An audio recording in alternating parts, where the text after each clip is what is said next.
నమస్తే మిత్రులారా, నేను మీ జర్నలిస్ట్ శంకర్ని.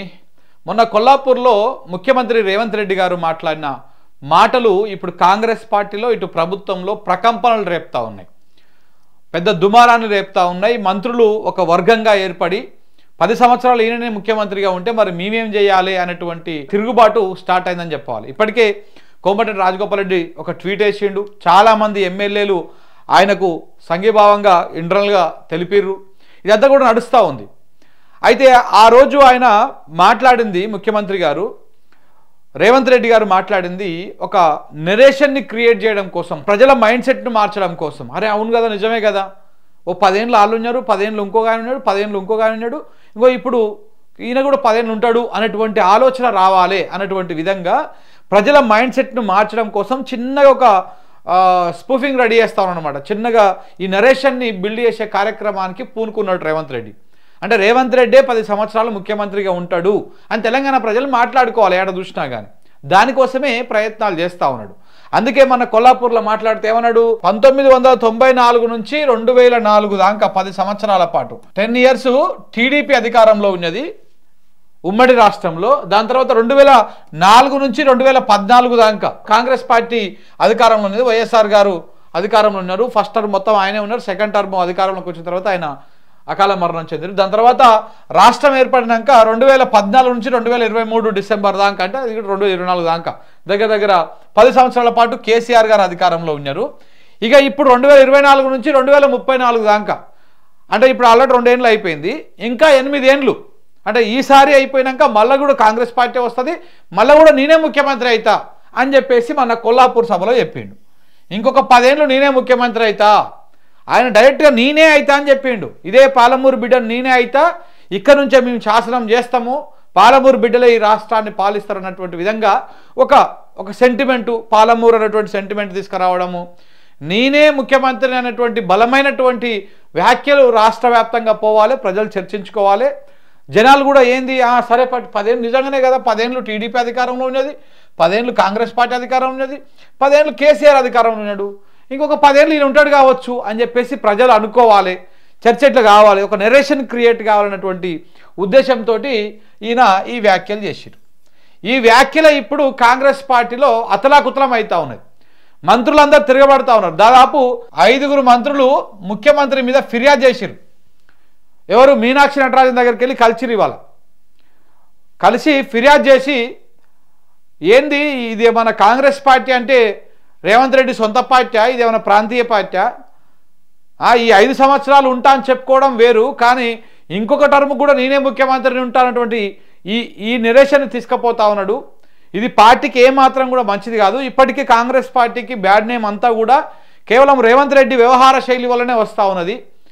ఇష్టం వచ్చినట్టు హామీలు ఇవ్వడము, ఆగస్టు 15 తారీఖు రుణమాఫీ చేస్తా అని చెప్పడము, అందరికీ రైతు భరోసా వేస్తామని చెప్పడం, ఆయన మాట్లాడడం వల్లనే మొత్తము నెగిటివ్ ప్రచారం అయింది.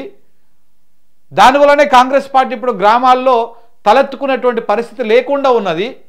ఇప్పుడు మళ్ళీ కొత్తగా 10 ఏళ్ళు నేనే ముఖ్యమంత్రి అని చెప్పుకుంటాను. మరి 10 ఏళ్ళు ఆయనే ముఖ్యమంత్రి ఉంటే, మొన్న 2015 ఎన్నికలకు ముందు ఆయన కాంగ్రెస్ పార్టీలకు వచ్చి 16-17 కాంగ్రెస్ పార్టీలకు వచ్చి ఆయననే మొత్తం ముఖ్యమంత్రి అంటే మరి మేమంతా ఏం చేయాలి? పుట్టినప్పటి నుంచి కాంగ్రెస్ జెండా పట్టుకొని మోస్తూ ఉన్నాం మేము.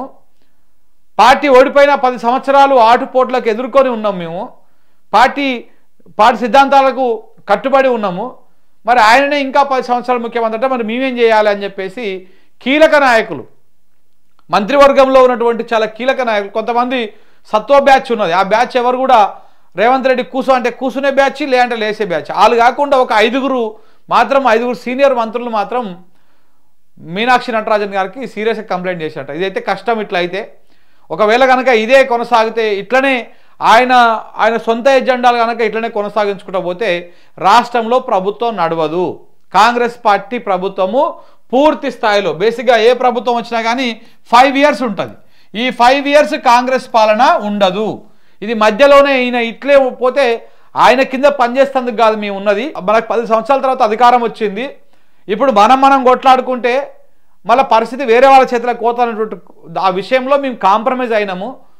సరేపటి ఎవరో ఒకరు కానీ అని చెప్పేసి మేము ఊకున్నాము. ఇప్పుడు మొత్తం ఆయనే ఉంటా అంటే మేము ఒప్పుకోము అన్నటువంటి విధంగా మంత్రులు 5 సీనియర్ మంత్రులు చాలా సీరియస్గా మీనాక్షి నటరాజన్ గారికి కంప్లైంట్ చేసిరంట.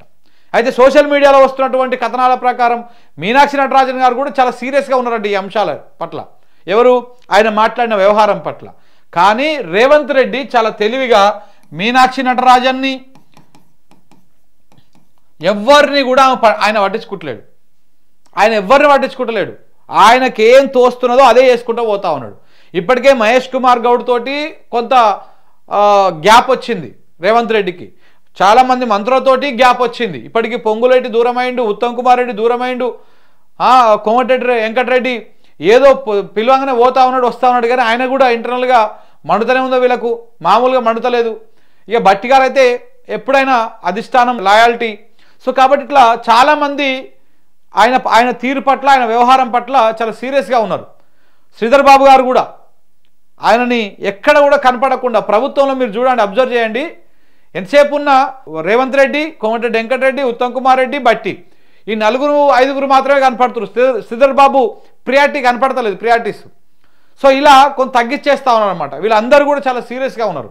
దీనికి తోడు నిన్నమన్న బయటపడ్డది కొంతమంది మంత్రుల ఫోన్లని, ఈ ఫోన్ ట్యాపింగ్ వ్యవహారం కూడా చాలా సీరియస్గా ఆలోచిస్తూ ఉన్నారు.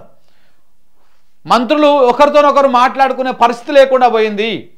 ఏమున్నా కానీ డైరెక్ట్గా నేరుగా కలుసుకొని మాట్లాడుకోవాలి తప్ప ఒకరినొకరు ఫోన్లు చేసి మాట్లాడుకునే పరిస్థితి లేనేలేదు. సో కాబట్టి మంత్రుల ఫోన్లు ఎందుకు ట్యాప్ చేస్తూ ఉన్నారు? మనం పొద్దుగాలు లేస్తే బీఆర్ఎస్ సర్కార్ వాళ్ళ ఫోన్లు ట్యాప్ చేసిందని, కేటీఆర్ వీళ్ళ ఫోన్లు వినడాని, వాళ్ళ ఫోన్లు వినడాని, ఇట్లా ఫోన్ ట్యాపింగ్ దుకాణమే మనం పొద్దుగాలు లేస్తే పుంకానుగా వార్తలు రాపిస్తూ ఉన్నాం, దాని మీదనే మాట్లాడుతూ ఉన్నాం. సిట్టు రకరకాలుగా రోజు ఒకరికి నోటీసుల పేరుతోని వాళ్ళని పిలిచి వాంగ్మూలం తీసుకుంటా ఉంది. రీసెంట్గా బండి సంజయ్ కూడా నోటీసులు ఇచ్చింది, ఆయన కూడా రేపో మాపో రాబోతా ఉన్నాడు. ఇప్పటికే ఈటల రాజేందర్కి ఇచ్చింది, ఆయన కూడా పోయిండు. చాలామంది రాజకీయ నాయకులకి నోటీసులు ఇవ్వడం, వాళ్ళు వచ్చి వాంగ్మూలం చెప్పుకోవడం, ఇట్లాంటివన్నీ కూడా జరిగినాయి. ఈ నేపథ్యంలో రోజు మనం ఫోన్ ట్యాపింగ్ అని చెప్పేసి మాట్లాడుతూ ఉంటే ఇప్పుడు ఏకంగా మంత్రుల ఫోన్లు ట్యాప్ చేసి అవును మరి నేను చేయాలి కదా, నా ప్రభుత్వాన్ని కాపాడుకోవాలి కదా, మీరు ఏం చేస్తున్నారు, ఎవరితో మాట్లాడుతున్నారు, ఎవరు కలుస్తున్నారు అనేటువంటి పర్యవేక్షణ నాకు ఉండాలి, అది నా హక్కు అన్నట్టుగా ఆయన మాట్లాడుతూ ఉన్నాడు. సో మా ఫోన్లు మాట్లాడుకునే హక్కు లేదు, 10 సంవత్సరాలు నేనే అని చెప్పుకుంటాడు ఆయన. ప్రభుత్వంలో ఎక్కడ ప్రియారిటీస్ లేవు, పేరుకు మాత్రమే మాకు శాఖలు ఉన్నాయి, అన్ని శాఖలలో రేవంత్ రెడ్డి గారు ఏలే పెడతారు. ఆయన మనసులు, ఆయన అన్నదమ్ములు, ఆయన కుటుంబం వాలియపేట నడుస్తూ ఉన్నది మొత్తం ప్రభుత్వం అంతా కూడా. రాష్ట్రంలో ఇలా అనుముల పరివార్ క్యాబినెట్, అనుముల పరివార్ కుటుంబము పరిపాలన నడుస్తూ ఉన్నది.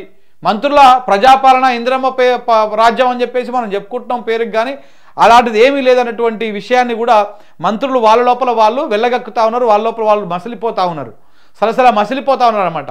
ఇప్పుడు మొన్న కొల్లాపూర్లో ఆయన మాట్లాడిన దాని ప్రకారం చూస్తే ఇక ఇప్పుడు మీనాక్షి నటరాజన్ కంప్లైంట్ చేసిరు. మరి ఏం జరగబోతున్నది? రేపు మళ్ళీ ఢిల్లీకి పోతా ఉన్నాడు ముఖ్యమంత్రి గారు, రేపు ఢిల్లీకి పోతున్నట్టుగా ఇప్పటికే వార్తలు వస్తూ ఉన్నాయి. ఇప్పటికి 50వ ఏమైనా ఢిల్లీకి పోవడం, మొన్ననే వారం 10 రోజుల క్రితమే పోయొచ్చాడు, మళ్ళీ వారం తిరగకముందుకే మళ్ళీ పోతా ఉన్నాడు. సో ఇప్పటిదాకా రాహుల్ గాంధీ అపాయింట్మెంట్ ఇవ్వలే ఆయనకి. ఈ నేపథ్యంలో ఆయనే 10 ఏళ్ళు ఉంటాడని ఎట్లా చెప్పుకుంటాడు ఆయన? మరి మేమందరం ఏం చేయాలని చెప్పేసి మంత్రులందరూ కూడా ఒక తాటి మీదకి వచ్చినట్టు తెలుస్తూ ఉన్నది. ఏది ఏమైనా కానీ ముఖ్యమంత్రి రేవంత్ రెడ్డి మీద మంత్రులు, ఇటు ఎమ్మెల్యేలు ఇటు జడ్చర్ల ఎమ్మెల్యే తిరుగుబాటే చేస్తూ ఉన్నాడు, మహబూబ్నగర్ ఎమ్మెల్యే తిరుగుబాటే చేస్తూ ఉన్నాడు. నల్గొండలో ఆల్రెడీ కోమటిరెడ్డి రాజగోపాల్ రెడ్డి తిరుగుబాటు జెండా ఎగిరేసిండు. ఆయన కొంతమంది ఇంటర్నల్గా కాంగ్రెస్లో కొంతమంది బయటకు చెప్పుకోవడానికి భయపడతా ఉన్నారు, కానీ కొంతమంది ఆయనకు సపోర్ట్ చేస్తూనే ఉన్నారు. వరంగల్లో ఒక కొండా సురేఖ తప్ప మిగతా వాళ్ళందరూ కూడా రేవంత్ రెడ్డి వ్యవహారం పట్ల, ప్రభుత్వ తీరు పట్ల అసంతృప్తి వ్యక్తం చేస్తూ ఉన్నారు. నాయని రాజేందర్ రెడ్డి కానీ మిగతా వాళ్ళందరూ కూడా. సో దాంతోపాటు ఇటు ఉత్తర తెలంగాణలో కూడా అలాంటి పరిస్థితులే ఉన్నాయి. ఎవరికి వారే యమునా తీరే లెక్క అంజన కాడికి దాచుకోవడం అనేటువంటి కార్యక్రమాలు చేస్తూ ఉన్నారు. సో ఇవన్నీ నేపథ్యంలో రేవంత్ రెడ్డి వ్యవహార శైలి ఎవరికి కూడా నచ్చడం లేదు. సో కాబట్టి మరి ఏం జరగబోతుంది? ఆయన మీద ఇప్పటి బన్నటిదాకా ఆయనను మారుస్తారు, పెద్దగా మంత్రుల నుంచి ఎమ్మెల్యే నుంచి పెద్ద వ్యతిరేకత రాకపోయినాగా ఆయన మారుస్తారనే చర్చ బాగున్నది. కానీ ఇప్పుడు ఏకంగా డైరెక్ట్గా సీన్లోకి మంత్రులు వచ్చారు, ఎమ్మెల్యేలు వచ్చారు. ఇప్పుడు ఎంతమంది ఉన్నారు? 65 మంది ఉన్నారు మొత్తం కాంగ్రెస్ పార్టీకి. 65 మంది ఎమ్మెల్యేలు సొంతంగా ఉన్నారు, 10 మంది ఎమ్మెల్యేలు ఇప్పుడు పార్టీ మారారు. వీళ్ళ మెడలో ఆల్రెడీ కత్తి ఎలాడుతున్నారు, వాళ్ళు ఉంటారో పీక్తారో కూడా అర్థం కాదు. ఎందుకంటే రేపు ఎన్నికలు ఎట్లాగా ఉన్నది, బంజారాహిల్స్ ఉప ఎన్నిక ఉన్నది మాగంటి గోపీనాథ్ అకాల మరణం తర్వాత. సో కాబట్టి దాంతోపాటే ఈ 10 నియోజకవర్గాలకు ఉప ఎన్నికలు వచ్చినా కానీ ఆశ్చర్యపోవాల్సినటువంటి అవసరం లేదు. సుప్రీంకోర్టు ఆల్రెడీ సుదీర్ఘ వాదనలు విని ఆ తీర్పుని అట్లా రిజర్వ్ పెట్టిరు. అది ఏ క్షణమైనా ఎప్పుడైనా రావచ్చు ఆ తీర్పు. సో కాబట్టి ఈ 10 మంది ఎమ్మెల్యేలది ఉంటుందా పోతా తెలియదు. ఈ 65 మంది ఎమ్మెల్యేల అటు ఇటు ఒక 10 మంది ఎమ్మెల్యేలు దుంకిరంటే కథమే, ప్రభుత్వం మైనార్టీలో పడిపోతుంది. సో కాబట్టి కొంచెం ఇబ్బందికరంగానే ఉంటుంది. రేవంత్ రెడ్డి మాట్లాడుతున్నంత గంభీరంగా ఏం లేదు పరిస్థితి అక్కడ. ఇప్పుడు ఉన్న పలంగా మహబూబ్నగర్కెళ్ళి ఒక 3-4, నల్లగొండకెళ్ళి ఒక 3-4 బయటకు వెళ్ళి వచ్చారు అనుకో కథమే, గవర్నమెంట్ కూలిపోతుంది. అలాంటి పరిస్థితులు కూడా ఉన్నాయి. కాబట్టి మరి కాంగ్రెస్ అధిష్టానము ఏ రకంగా ఈ ఇష్యూని సద్దు మనుగుస్తుంది, ఏ రకంగా వాళ్ళందరితో మాట్లాడుతుంది అనేది మాత్రం చూడాల్సినటువంటి అవసరం ఉన్నది. Thank you very much.